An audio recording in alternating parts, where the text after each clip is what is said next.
அதாவது மக்களே, தமிழ்நாடு முதலமைச்சர் கிட்டத்தட்ட 717 டாஸ்மாக் மது கடைகள், அதாவது வழிபாட்டு தலங்கள் பக்கத்தில் இருக்கிறது, பள்ளிக்கூடங்கள் பக்கத்தில் இருக்கிறது, பேருந்து நிலையங்கள் பக்கத்தில் இருக்கிறது, இப்படியாப்பட்ட டாஸ்மாக் கடைகள்லாம் மூட போகிறேன் அப்படின்னு சொல்லியிருக்காரு. 2 வாரத்துக்குள்ளே எல்லாத்தையும் மூடிடுவோம் அப்படின்ட்டுருக்காரு.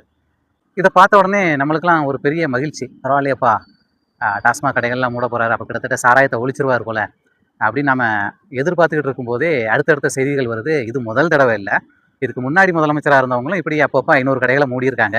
இதே காரணங்களால் பள்ளிக்கூடத்து பக்கத்தில் இருக்குது, பேருந்து நிலையங்கள் பக்கத்தில் இருக்குது, கோயில்கள் பக்கத்தில் இருக்குது அப்படின்னு சொல்லிட்டு 2016 அம்மா ஜெயலலிதா அவர்களும் மூடியிருக்காங்க, 2023 ஐயா ஸ்டாலின் அவர்களும் மூடியிருக்காங்க. அப்போ இவங்க 5 வருஷத்துக்கு ஒரு நேரம், 6 வருஷத்துக்கு ஒரு நேரம் 500 கடைகளை மூடிட்டு தான் இருக்காங்க. ஆனால் எங்கள் சாராய விற்பனை குறைஞ்ச மாதிரி இல்லை. அதனால் முதலமைச்சர் அவர்கள் என்ன பண்ணணும் அப்படின்னா, சாராய விற்பனை இதை குறைக்கிறதுக்கு, முழுமையாக ஒழிக்கிறதுக்கு என்ன வழி உண்டோ அதை முன்னெடுத்து பண்ணால் நல்லாயிருக்கும்.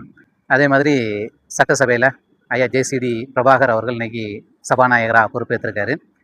அவருக்கு துணையாக துணை சபாநாயகராக துறையூர் சட்டமன்ற தொகுதி எம்எல்ஏ ரவிசங்கர் அவர்கள் பொறுப்பேற்றிருக்காரு. இதை பார்த்துக்கிட்டு இருக்கும்போதே பரவாயில்ல, நல்லா தானே போயிட்டு இருக்கு அப்படின்னு நாம நினைச்சா, திடீர்னு அவரை பற்றி ஒரு செய்தி வருது. அவர் ஒரு டாஸ்மாக் கடையில் உட்காந்து குடிக்கிற மாதிரி ஒரு ஃபோட்டோ. அது இப்போ உள்ள ஃபோட்டோ இல்லை தான், பழைய ஃபோட்டோ தான். இருந்தாலும் அவரை துணை சபாநாயகர் ஆக்கணும்னு அந்த ஃபோட்டோ வெளியே வருது. சமூக வலைதளங்களில் சமூக வலைதளவாசிகள் இதை கிண்டல் பண்ணி கேலி பண்ணி சிரிச்சுக்கிட்டு இருக்காங்க. குடிமகனுக்கு பரவாயில்ல, ஒரு நல்ல துணை சபாநாயகர் பதவியை தான் தளபதி கொடுத்துருக்காரு. குடிமகன் இருந்த அந்த சேர்ல இருந்து சபாநாயகர் பதவிக்கு இந்த சேருக்கு முன்னேறி வந்திருக்காரு அப்படின்ட்டு இணையதளங்களில் கேலி கிண்டல் பண்ணிக்கிட்டு இருக்காங்க அவரை.